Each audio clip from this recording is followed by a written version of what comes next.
Welcome to టీసెట్. మనము వ్యవసాయ రంగంలో కొన్ని టాపిక్స్ డిస్కస్ చేసినాం. సో రిమైనింగ్ టాపిక్స్ ఈరోజు డిస్కస్ చేద్దాం. సో దాంట్లో భాగంగా మనకు ప్రీవియస్ ఎగ్జామ్స్ని దృష్టిలో పెట్టుకొని కొన్ని ఇంపార్టెంట్ టాపిక్స్ని ఎక్కువగా ఫోకస్ చేయడం జరుగుతుంది. సో దాంట్లో ఫస్ట్ మనం ఆల్రెడీ కమత పరిమాణాల గురించి డిస్కస్ చేసినాం. సో ఏవైతే ఉపాంతర small farmers, marginal farmers, so big farmers, ఉపాంత, చిన్న, మధ్య, పెద్ద రైతులు ఏవైతే ఉన్నారో వాటిని హెక్టార్ బేస్డ్గా డివైడ్ చేయడం జరిగింది. సో ఇక్కడ మనము ఈ కమతాలను ఎవరి ఆధీనంలో ఎక్కువగా ఉన్నాయి, సో ఏ క్యాస్ట్ బేస్డ్గా కమతాలను వర్గీకరించడం జరిగిందండి. సో సామాజిక వర్గాల వారిగా సో మనం దీన్ని వర్గీకరించడం జరిగింది. సో ఇది ఎందుకు అంటే మనకు ఈ రీసెంట్గా జరిగిన ఎగ్జామ్స్లో ఒక ఆర్థిక సర్వే ప్రకారము మనకు క్వశ్చన్ ఫ్రేమ్ చేసినప్పుడు అత్యధికంగా కమతాలు ఏ సామాజిక వర్గం ఆధీనంలో ఉన్నాయి అని చెప్పేసి అడగడం జరిగింది. సో రీసెంట్గా మనకు 22, 23 జరిగిన ఎగ్జామ్స్లో సో గ్రూప్ 1లో కూడా మనకు ఇలాంటి క్వశ్చన్స్ అడగడం జరిగింది. సో దాన్ని బేస్ చేసుకొని ఈ డేటాని మనం తీసుకోవడం జరిగింది. సో ఎవరి ఆధీనంలో ఈ భూ కమతాలు అనేది ఓనర్షిప్ అనేది ఎక్కువగా ఉంది అంటే సో మనకు షెడ్యూల్ కులాలు దాదాపు 8.54%. సో నెక్స్ట్ షెడ్యూల్ తెగలు 11.2%. సో ఇతరులు అంటే దీంట్లో బీసీలు కానీ ఓసీలు కానీ సో ఈ సామాజిక వర్గం అంతా కూడా ఈ అదర్స్లో ఎక్కువగా వస్తుంది. సో నెక్స్ట్ సంస్థలు అంటే ఏవైనా ప్రైవేట్ ఆర్గనైజేషన్స్లో కూడా మనకి కాంట్రాక్ట్ ఫార్మింగ్ పద్ధతిలో వ్యవసాయ భూమి వారి ఆధీనంలో ఉండటం జరిగిందండి. సో ఏదైనా ఆర్గనైజేషన్ కావచ్చు, అది ప్రైవేట్ ఆర్గనైజేషన్స్ కావచ్చు, గవర్నమెంట్ ఆర్గనైజేషన్స్ కావచ్చు, సో వాళ్ళ ఆధీనంలో కూడా కొంత భూమి అనేది ఉండటం జరిగింది. సో దాన్ని ఆధారంగా చేసుకొని మనము ఆ పర్సంటేజెస్ బేస్ చేసుకొని ఈ విధంగా వర్గీకరించడం జరిగింది. సో అత్యధికంగా ఎవరి ఆధీనంలో భూమి ఉంది అంటే సో ఇక్కడ ఇతరులు, అదర్స్, సో వీళ్ళ ఆధీనంలో భూమి అనేది ఎక్కువగా ఉంది అండి. సో వీరి తర్వాత అధికంగా భూమిని కలిగి ఉన్నవారు ఎవరు? షెడ్యూల్ తెగల వాళ్ళు అధికంగా ఉన్నారు. సో దాని తర్వాత షెడ్యూల్ కులాలు, సో దాని తర్వాత ఆర్గనైజేషన్స్ లేదంటే సంస్థలు. దీని ఆధారంగా చేసుకొని సో భూకమతాల యాజమాన్యము సామాజిక వర్గాల వారిగా ఆరోహణ క్రమంలో అమర్చండి అని చెప్పేసి అడగవచ్చు, లేదైనా అవరోహణ క్రమంలో అని చెప్పేసి అడగడానికి స్కోప్ ఉంటుంది. సో ఇక్కడ ఫస్ట్ ఇతరులు ఫస్ట్ వస్తుంది. సో నెక్స్ట్ ఎస్టీలు వస్తుంది. సో నెక్స్ట్ ఎస్సీస్ వస్తుంది. సో దాని తర్వాత మనకి ఆర్గనైజేషన్స్, సంస్థలు అనేవి వస్తాయి. ఇది పెద్ద నుండి చిన్న వరకు. సో చిన్న నుండి పెద్ద వరకు అంటే అది లేదు అంటే ఈ రెండింటిని బేస్ చేసుకొని స్టేట్మెంట్ల రూపంలో క్వశ్చన్ అడగడానికి ఉంటుందండి. దీన్ని జనాభాని లింక్ చేస్తూ క్వశ్చన్ అడగడానికి అవకాశం ఉంటుంది. ఓకే, సో షెడ్యూల్ కులాల ఆధీనంలో భూ కమతాల పరిమాణం అనేది ఎక్కువగా ఉంది. ఏ స్టేట్మెంట్? సో షెడ్యూల్ తెగల ఆధీనంలో భూ కమతాల పరిమాణం ఎక్కువగా ఉంది యాజమాన్య పరంగా. క్వశ్చన్ మెన్షన్ ఎట్లా చేస్తాడు అంటే సో యాజమాన్య పరంగా ఈ మెన్షన్ చేసుకుంటూ ఈ రెండు స్టేట్మెంట్లను అడుగుతాడు. సో భారతదేశంలో యాజమాన్య పరంగా భూకమతాల పరిమాణము అని ఏ స్టేట్మెంట్? షెడ్యూల్ కులాల ఆధీనంలో, షెడ్యూల్ తెగల ఆధీనంలో అని చెప్పేసి ఇస్తాడు. ఈ నెంబర్స్ని డైరెక్ట్గా ఇవ్వచ్చు, లేదంటే ఈ నెంబర్స్ని తీసేసి సో షెడ్యూల్ కులాల ఆధీనంలో షెడ్యూల్ తెగల కంటే ఎక్కువగా ఉంది ఇలాంటి స్టేట్మెంట్లు అయినా ఇవ్వచ్చు అండి. ఈ రెండింటిని కలిపి ఒక స్టేట్మెంట్ రూపంలో ఇవ్వచ్చు. ఓకే, సో కమత పరిమాణం. ఓకే, కమత పరిమాణం చూసినాం మనం. కమత పరిమాణం అనేది తగ్గుకుంటూ వస్తుంది. 1.15 ఉన్నది 1.08 హెక్టార్లకి మనకు రావడం జరిగింది. సో కమతాలు ఎవరి ఆధీనంలో ఎక్కువగా ఉన్నాయి అనేది కూడా మనం చూడడం జరిగింది. సో నెక్స్ట్ ఈ వ్యవసాయ ఉత్పాదకత. దీంట్లో మనకు ఉత్పాదకత అనేది ఇంపార్టెంట్, దిగుబడి, రైట్? సో ఉత్పాదకత ఈజ్ నథింగ్ బట్ దిగుబడి. ఇది చాలా ఇంపార్టెంట్. సో వాటి యొక్క డెఫినేషన్స్ కనుక తీసుకుంటే మొత్తం విస్తీర్ణంలో పండే పంట మొత్తాన్ని వ్యవసాయ ఉత్పత్తి అని చెప్పేసి అంటారు. సో ఎంతైతే మనము సాగు చేస్తామో ఆ సాగు భూమిలో ఒక పంటను పండిస్తే సో దాంట్లో నుంచి వచ్చే ఉత్పత్తిని ఏమంటారు అంటే మొత్తం వ్యవసాయ ఉత్పత్తి అని చెప్పేసి పిలుస్తారు. అలా కాకుండా ఉత్పాదకత, ఇది ప్రొడక్టివిటీకి సంబంధించింది. ఉత్పాదకత సపోజ్ మీకు ఇక్కడ ఒక 2 హెక్టార్ల భూమి కానీ లేదంటే 1 హెక్టార్ భూమి కానీ ఉంది, లేదంటే 1 ఎకరం భూమి ఉంది అనుకోండి. 1 ఎకరం భూమి ఉంది. ఈ 1 ఎకరం భూమిలో మీరు ఏదైనా పంటను పండించు, అది ఆహార పంట కావచ్చు, వాణిజ్య పంట కావచ్చు, పండించడం జరిగిందండి. సో మీకు ఏమవుతుంది అంటే దీంట్లో నుంచి దిగుబడి వస్తుంది కదా. ఈ 1 ఎకరంలో మీరు సపోజ్ వరిని పండించులు అనుకోండి. వరిని పండిస్తే నేను ఉదాహరణ చెప్తున్నాను, ఇక్కడ 50 బస్తాల వరి వచ్చింది అనుకోండి. 50 బస్తాల వరి వచ్చింది. ఎప్పుడు? ఇది 2010-11 ఆ టైంలో. ప్రస్తుతం మనం ఈ రసాయనాలను ఎక్కువగా ఉపయోగిస్తున్నాం కాబట్టి సపోజ్ సో దిగుబడి అనేది పెరగొచ్చు, తగ్గొచ్చు, అక్కడున్న పరిస్థితులు అనేవి డిఫరెంట్గా ఉంటాయి. కాబట్టి సపోజ్ 2023-24కి సో ఆ బస్తాల దిగుబడి అనేది 60 బస్తాలుగా ఉంది. వరి దిగుబడి అనేది 60 బస్తాలుగా ఉంది. దీన్ని ఏమంటారు అంటే ఈ 50 బస్తాలను ఉత్పాదకత అంటారు. సో 1 హెక్టార్ విస్తీర్ణంలో పండే పంటను ఉత్పాదకత అంటారు. ఎంత పంట పండుతుంది, ఎంత విస్తీర్ణంలో పండుతుంది అనేది డిఫరెంట్. 1 హెక్టార్లో ఎన్ని బస్తాలు వస్తున్నాయి, ఎంత ఉత్పత్తి అవుతున్నది అనే దాన్ని మనం ఉత్పాదకతగా పిలవటం జరుగుతుంది. సో 50 బస్తాలు వస్తుంది, అక్కడ సగటు ఉత్పాదకత ఎంత? 50 బస్తాలు. సో అది 2023-24లో సగటు ఉత్పాదకత ఎంత? 1 హెక్టార్కి 60 బస్తాలు. ఇది ఉదాహరణ అండి, మీకు అర్థం కావడానికి ఉదాహరణ తీసుకొని చెప్పిన నేను.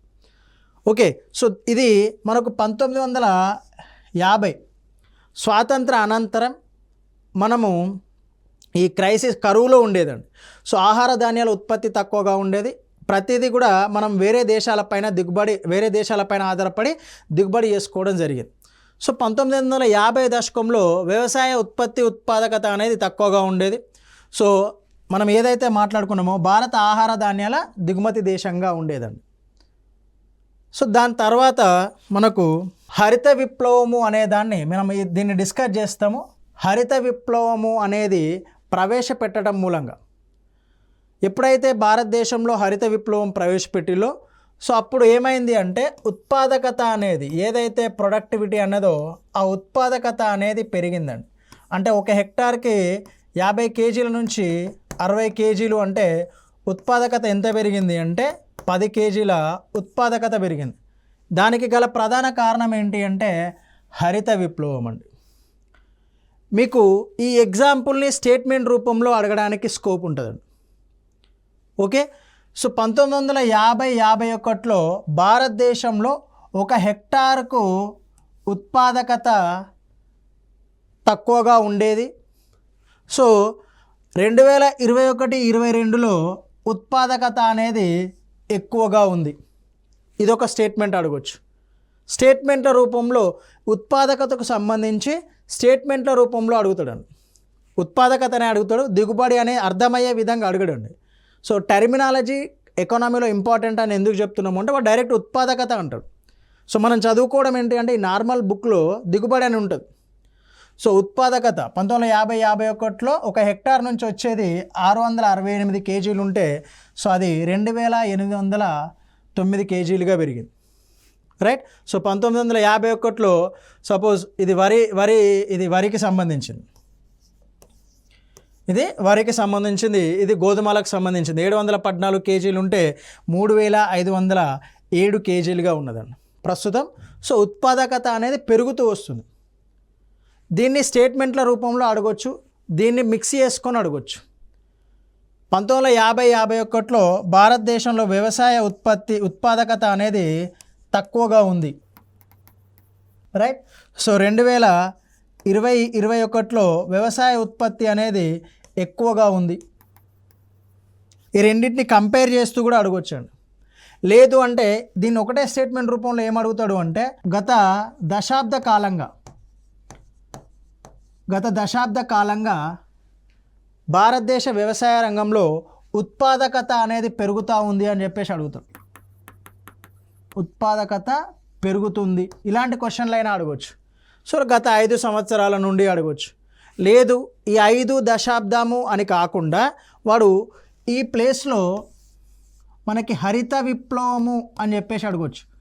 హరిత విప్లవ ప్రభావం వలన భారతదేశ వ్యవసాయ రంగంలో ఉత్పాదకత పెరుగుతుంది అని చెప్పేసి అయినా మనకు అడగడానికి స్కోప్ ఉంటుంది. సో ఉత్పాదకత అనేది చాలా ఇంపార్టెంట్. మనం సర్ప్లస్గా తయారైనాం, సో కొంత మిగులును సాధించుకొని ఎగుమతి చేసే స్థాయికి వెళ్ళినాము అంటే దానికి గల ప్రధాన కారణం హరిత విప్లవం. సో దాన్ని బేస్ చేసుకొని క్వశ్చన్ అడగడానికి ఆస్కారం ఉంటుంది. సో నెక్స్ట్ మొత్తం ఆహార పంటలు. మనకు ఆహార పంటలు అంటే ఏవైతే మనకు తినడానికి అనుకూలంగా ఉంటాయో వాటిని ఏమంటారు అంటే ఆహార పంటలు అని చెప్పేసి అంటాం. సో కొన్ని చోట్ల ఆహార పంటలు, కొన్ని చోట్ల వాణిజ్య పంటలు, అది డిఫరెంట్గా ఉంటుంది.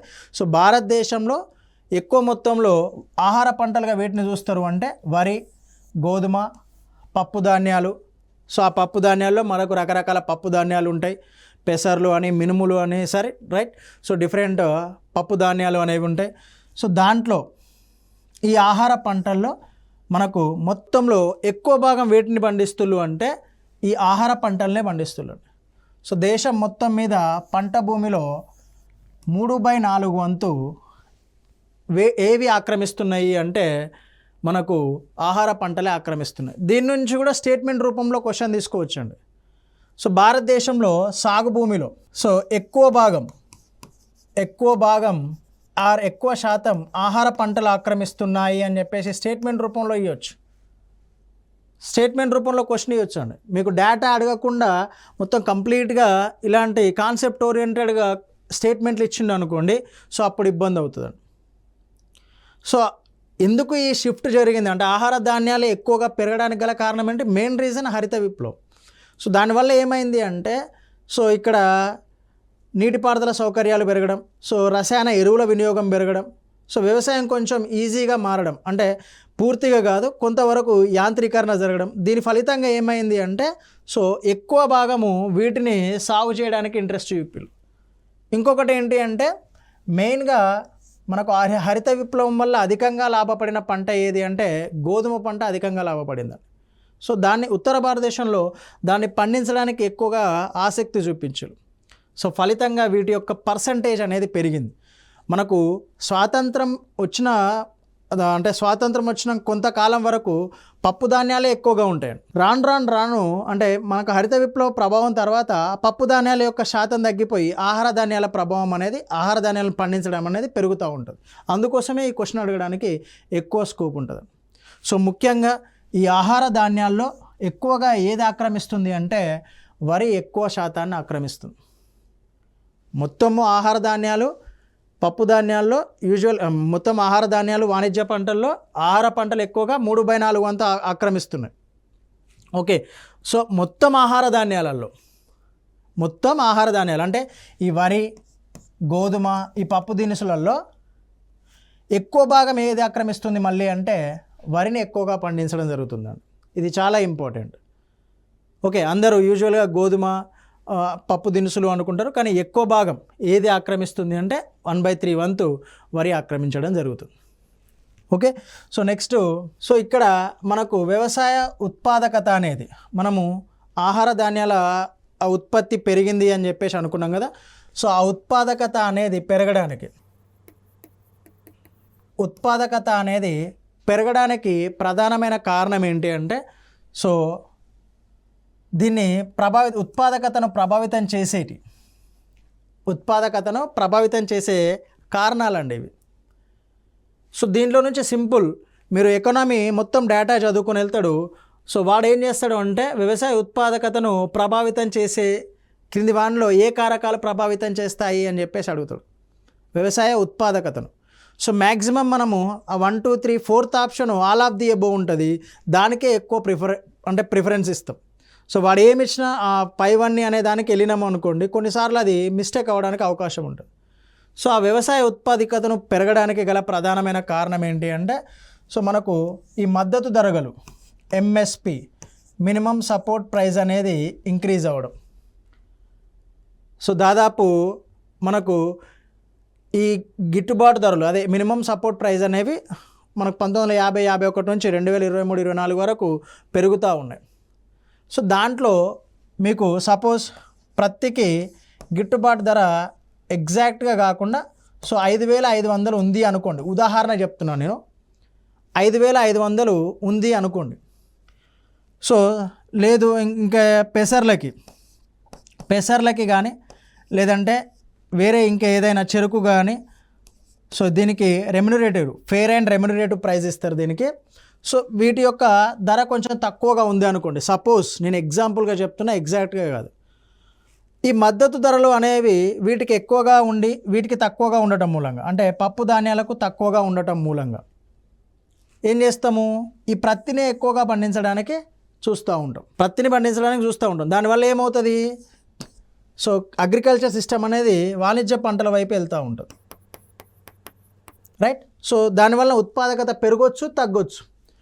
మీకు ఇది ఒక ఎకరంలో ఫస్ట్ వరి పండిస్తున్నాము అనుకోండి, ఒక ఎకరంలో వరి పండిస్తున్నాం.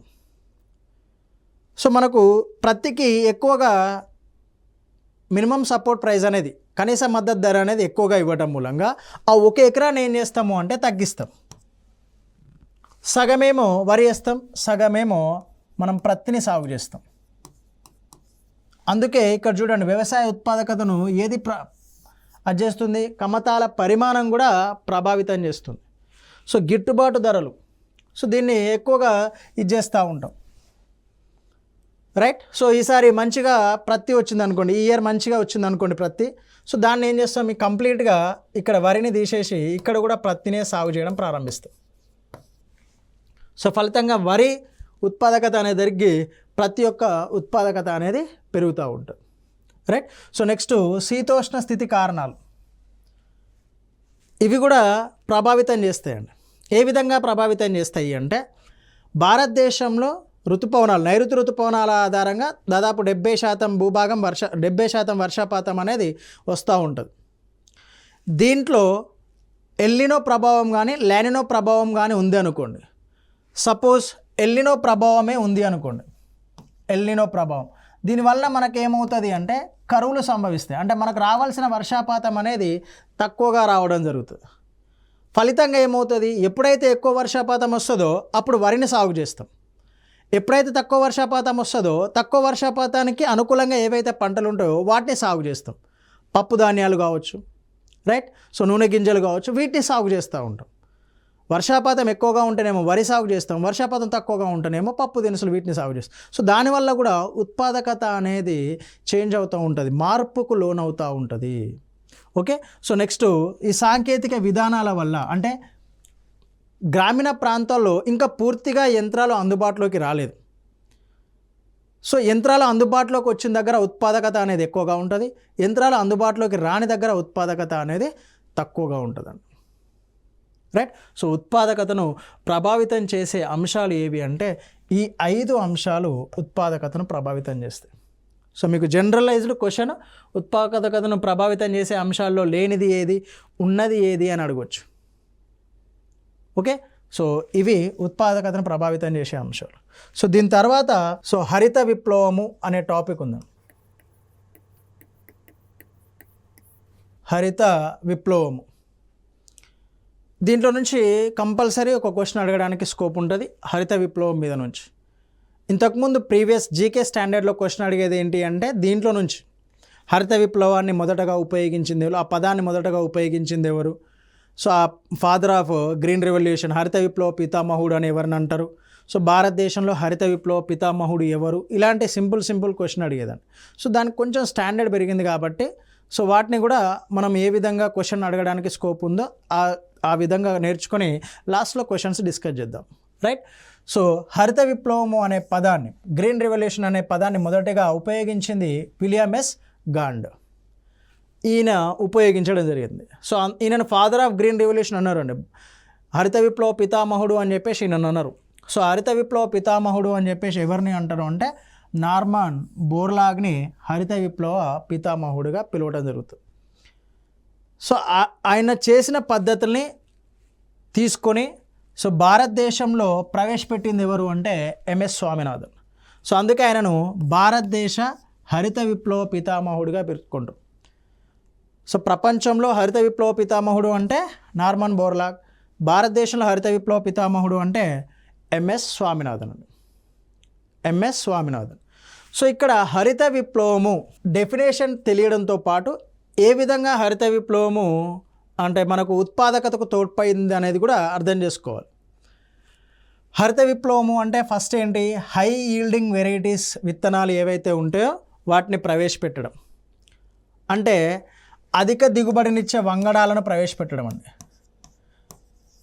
అధిక దిగుబడినిచ్చే వంగడాలు విత్తనాలు, అధిక దిగుబడినిచ్చే విత్తనాలు ప్రవేశపెట్టడం. రసాయనిక ఎరువుల ఉపయోగం, నీటిపారుదల సౌకర్యాలు ఎక్కువగా కల్పించడం, ఇవన్నీ కూడా దేనిలో భాగము అంటే హరిత విప్లవంలో భాగం అండి. సో భారతదేశము 1950 నుంచి దాదాపు 66 వరకు కూడా మనం దిగుమతి దేశంగా ఉండేది. ఆహార ధాన్యాలు కానీ నూనె గింజలు కానీ దిగుమతి దేశంగా ఉండేది.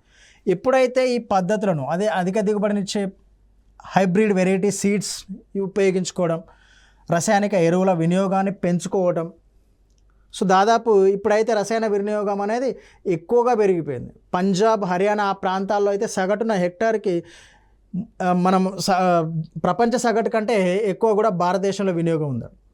ఓకే, సో నీటిపారుదల సౌకర్యాలు ఎక్కువగా కల్పించడం, సో దీన్ని హరిత విప్లవంలో భాగంగా చేపట్టడం జరిగిందండి. సో ఈ మూడింటిని హరిత విప్లవం, యంత్రాలు ఉపయోగించడం, సో వీటన్నింటిని కూడా హరిత విప్లవంలో భాగంగా చేర్చడం జరిగింది. సో దాని ఫలితంగా అంటే భారతదేశంలో దీని ఫలితంగా ఏమైంది అంటే మనకు నేను ఇందాక చెప్పినట్టు సో 3వ పంచవర్ష ప్రణాళిక కాలంలో మనకు మొదటి పంచవర్ష ప్రణాళిక వ్యవసాయ రంగానికి సంబంధించి, 2వ పంచవర్ష ప్రణాళిక పారిశ్రామిక రంగానికి సంబంధించింది, అంటే ఎక్కువగా పరిశ్రమలను స్థాపించడం జరిగింది. సో ఇవి జరిగినాయి. సో 3వ పంచవర్ష ప్రణాళిక కాలంలో మనకు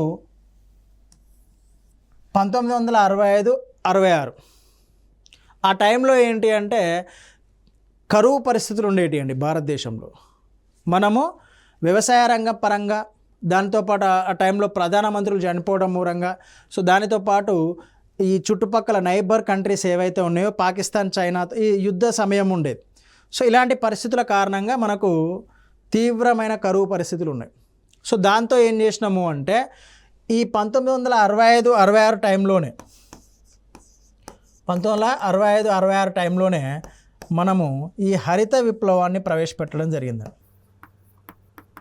హరిత విప్లవాన్ని ప్రవేశపెట్టడం జరిగింది.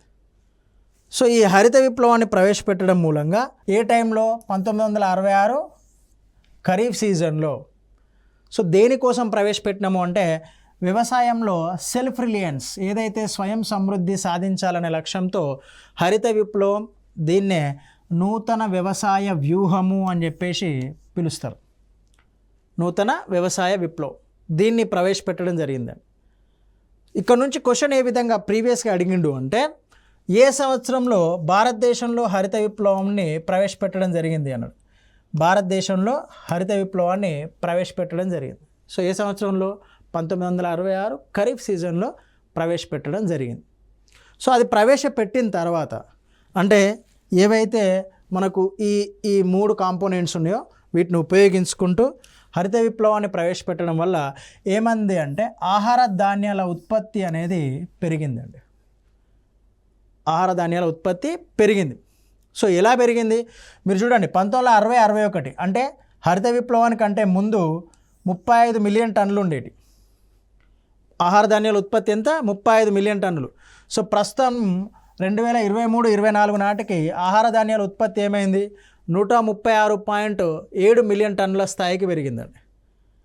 వీడు ఇక్కడ నుంచి క్వశ్చన్ ఇచ్చేటప్పుడు ఏ విధంగా ఇస్తాడు అంటే 3 టైమ్స్ అంటే 3 రెట్లు, 4 రెట్లు ఇలాంటి ఇస్తాడండి. మీరు ఎగ్జాక్ట్ ఫిగర్స్ ఇవ్వకపోవచ్చు, 5 రెట్లు, రైట్. సో ఇది మెయిన్గా వరికి సంబంధించి. ఓకే, సో ఈ విధంగా అంటే 1961లో 35 మిలియన్ టన్నులు ఉంటే 2023-24 నాటికి 136 మిలియన్ టన్నుల స్థాయికి పెరిగింది. సో దానితో పాటు ఇంకేం పెరిగింది? సో వాణిజ్య పంటల ఉత్పత్తిలో కూడా పెరిగిందండి. వాణిజ్య పంటల ఉత్పత్తి అంటే ప్రత్తి కావచ్చు, పొగాకు కావచ్చు. సో మనం ప్రత్తిలో ఆల్మోస్ట్ ఏంటి అంటే ఫస్ట్ ప్రపంచానికి పరిచయం చేసింది మనమే. సో దీన్ని ఎగుమతి కూడా చేస్తున్నాం. ఓకే, సో ప్రత్తి, పొగాకు, సో ఏవైతే పంటలు ఉన్నాయో చెరుకు, మిర్చి, సో ఈ వాణిజ్య పంటలని ఈ ఎక్కువ దిగుబడినిచ్చే వంగడాలను ఉపయోగించడం మూలంగా వీటి యొక్క ఉత్పత్తి అనేది గణనీయంగా పెరిగింది. ఎలా పెరిగింది చూడండి. సో ఇది హరిత విప్లవం కంటే ముందు 1960-61 టైంలో ఈ పంటల యొక్క ఉత్పత్తి 110 మిలియన్ టన్నులు. సో మెయిన్గా దేని గురించి మాట్లాడుతుండు అంటే చెరుకు గురించి మాట్లాడుతాం. సో మిలియన్ టన్నులు ఉన్న చెరుకు ఉత్పత్తి 2023-24లో 442.5 మిలియన్ టన్నులకు పెరిగిందండి. సో మెయిన్గా నీటిపారుదల సౌకర్యాలు, యాంత్రీకరణ, వీటిని హరిత విప్లవంలో కాంపోనెంట్స్ను ఉపయోగించుకోవడం మూలంగా చెరుకు ఉత్పత్తి అనేది పెరిగింది. సో దానితో పాటు మనకు నూనె గింజల ఉత్పత్తి కూడా పెరిగిందండి. నూనె గింజల ఉత్పత్తి ఏదైతే ఉందో సో ఆ నూనె గింజల ఉత్పత్తి కూడా పెరిగింది. మీకు ఇక్కడ క్వశ్చన్ ఇదే ఫ్రేమ్ చేసుకొని అడగవచ్చు, బట్ ఇయర్స్ ఇవ్వకపోవచ్చు. ఏ విధంగా అడుగుతాడు అంటే 110, 442, సో 3 టైమ్సా 4 టైమ్సా ఈ విధంగా క్వశ్చన్ చేయడానికి ఆస్కారం ఉంటుంది. సో లెట్స్ కమ్ టు నూనె గింజలు. సో 1960-61లో 7 మిలియన్ టన్నులుగా ఉన్న నూనె గింజల యొక్క ఉత్పత్తి 2023-24 వచ్చేసరికి 39.6 మిలియన్ టన్నులకు పెరిగింది. సో ఆల్మోస్ట్ 42 అంటే 6 times, so 5.5 times, nearly 6 times పెరిగిందండి. 7 మిలియన్ టన్నుల నుంచి 39.6 అంటే 6 రెట్లు పెరిగింది. ఈ విధంగా అడుగుతాడు. హరిత విప్లవం కంటే ముందు నూనె గింజల ఉత్పత్తి, హరిత విప్లవం తర్వాత నూనె గింజల ఉత్పత్తికి 6 రెట్లుగా ఉంది అని చెప్పేసి అడగవచ్చు. సో డేటా ఇవ్వద్దు అంటే వాడు టైమ్స్ బేస్ చేసుకొని అడుగుతాడు. డేటా ఇవ్వాలి అంటే ఎగ్జాక్ట్గా ఈ ఫిగర్స్నే మెన్షన్ చేసుకొని అడుగుతాడు. సో భారతదేశంలో హరిత విప్లవం అనేది ఒక గణనీయమైన మార్పును తీసుకొచ్చింది వ్యవసాయ రంగంలో.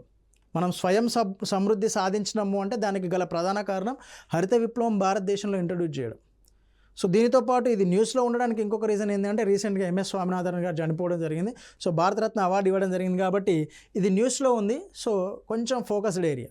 ఏ విధంగా పెరిగింది, ఎన్ని రెట్లు పెరిగింది అనేది గుర్తుపెట్టుకోండి. మ్యాక్సిమం అవి అంటే టైమ్స్ రూపంలోనే ఎన్ని రెట్లు పెరిగింది అనే రూపంలోనే క్వశ్చన్ అడగడానికి మనకు అవకాశం ఉంటుంది, రైట్. సో దానివల్ల హరిత విప్లవంను ప్రవేశపెట్టడం వల్ల ఏం జరిగింది? ఆహార ధాన్యాల ఉత్పత్తి పెరిగింది. సో ఎంప్లాయ్మెంట్ ఇంక్రీజ్ అయింది, ఉద్యోగితలో పెరుగుదల వచ్చింది, ఆదాయం ఇంక్రీజ్ అయింది. సో ఇవన్నీ కూడా మనకు జరుగుతాయి. ఇది 1 హెక్టార్ భూమి. సో దీంట్లో నుంచి మనము 50 కేజీలు, సపోజ్ కేజీకి 3 రూపీస్ ఉంటే మనకు ఎంత వస్తాయి? 150 రూపీస్ వస్తాయి. బట్ హరిత విప్లవం తర్వాత ఏమైంది? 60 కేజీస్ వచ్చినాయి, 60 కేజీలు. సో దానివల్ల ఏమైంది? 60 ఇంటూ 3 రూపీస్ వేసుకున్నా కూడా 180 రూపీస్. అంటే ఆదాయంలో మార్పు వచ్చిందా లేదా? మార్పు వచ్చింది.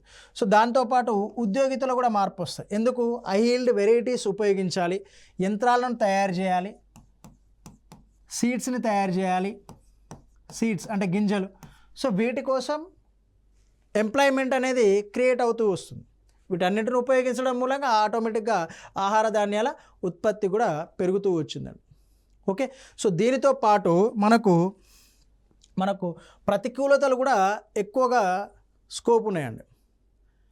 ప్రతికూలత అంటే ఆ హరిత విప్లవం ప్రభావం వల్ల ఏ విధంగా అయినాయంటే సో ప్రాంతీయ వ్యత్యాసాలు అనేవి ఎక్కువగా పెరిగినాయి. మీకు భారతదేశంలో కనుక చూస్తే ఇది ఎక్కువగా భారతదేశంలో ఎక్కడ ప్రవేశపెట్టిల్లు అంటే పంజాబ్ అక్కడ ప్రవేశపెట్టిల్లండి. సో ఈ రీజియన్లో ప్రవేశపెట్టిల్లు. ఈ ప్రాంతంలో మనకు సారవంతమైన భూములు ఉంటాయి. ఏవి? మన ఒండ్రు నేలలోనే ఎక్కువగా ఉంటాయి. నదులు అంటే సాగునీటి పారుదల కూడా ఎక్కువగా ఉంటుంది. అంటే నదులు ఉంటాయి. ఈ నదులు సాగునీటి పారుదల ఎక్కువగా ఉండడం, సారవంతమైన భూమి ఉండటం మూలంగా ఇక్కడ హరిత విప్లవం అనేది ఎక్కువ సక్సెస్ అయింది పంజాబ్, హర్యానా ఈ ప్రాంతాల్లో. అదే తెలంగాణకు వచ్చేసేయండి, తెలంగాణకు వచ్చేసరికి ఒండ్రు నీళ్ళు అనేవి తక్కువగా ఉంటాయి, నీటిపారుదల సౌకర్యాలు అనేవి తక్కువగా ఉంటాయి.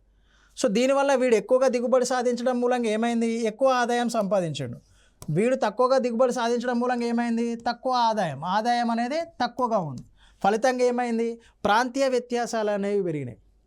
ఇంకొకటి, ఇక్కడ ఆంధ్రప్రదేశ్లో 1966లోనే ప్రవేశపెట్టారు. ఇక్కడ కూడా సారవంతమైన భూములు అనేవి ఎక్కువగా ఉన్నాయి. ఫలితంగా వీళ్ళ యొక్క ఆదాయం పెరిగింది, వీళ్ళ యొక్క ఆదాయం తగ్గింది. సో ప్రాంతీయ వ్యత్యాసాలు, సో ఉత్తర భారతదేశానికి దక్షిణ భారతదేశానికి వ్యత్యాసాలు వచ్చినాయి, పక్క రాష్ట్రాలకు వ్యత్యాసాలు కూడా వచ్చినాయి. సో దానితో పాటు ఆదాయ వ్యత్యాసాలు కూడా పెరిగినాయి. సో ఎవరైతే పెద్ద మొత్తంలో భూమిని కలిగి ఉన్నారో వాళ్ళు ఎక్కువ లాభం పొందిళ్ళు, ఎవరైతే తక్కువ మొత్తంలో భూమిని కలిగి ఉన్నారో వాళ్ళు తక్కువ లాభాన్ని పొందిళ్ళు. సో దాని ఫలితంగా ఆదాయ వ్యత్యాసాలు కొన్ని పంటలకే, అంటే ముఖ్యంగా మనం ప్రత్తి పంటకు కావచ్చు, నెక్స్ట్ గోధుమ పంటకు కావచ్చు, నెక్స్ట్ వేరుశనగ పంట, అంటే ఇవే ఎక్కువగా లాభపడినాయి. ఇవి ఎక్కువగా ఉత్పత్తి అనేది వీటిలో పెరిగింది. ఓకే, సో పత్తి, గోధుమ, వేరుశనగ అనే వాటిలో ఉత్పత్తి పెరిగింది, కొన్ని పరిమితం అవ్వటం, అది ఒక ఫెయిల్యూర్ హరిత విప్లవం. సో నెక్స్ట్ పెట్టుబడిదారి వ్యవసాయం అనేది పెరిగింది. ఎందుకు, కొత్త సాంకేతికతను ఇంట్రడ్యూస్ చేసుకోవాలన్నా, గింజలను కొనుక్కోవాలన్నా, సో నెక్స్ట్ రసాయన ఎరువుల యొక్క కాస్ట్ ఎక్కువగా పెరగడం మూలంగా, సో అదేంది, ఎవరైతే ఇన్వెస్ట్మెంట్ చేయగలుగుతారో వాళ్ళకి మాత్రమే అనుకూలంగా మారింది. సో దానివల్ల పెట్టుబడిదారి వ్యవసాయం అనేది భారతదేశంలో పెరగడం జరిగిందండి. రైట్, సో ఇవి భారతదేశంలో హరిత విప్లవం వలన అనుకూలతలు, ప్రతికూలతలు. Thank you so much.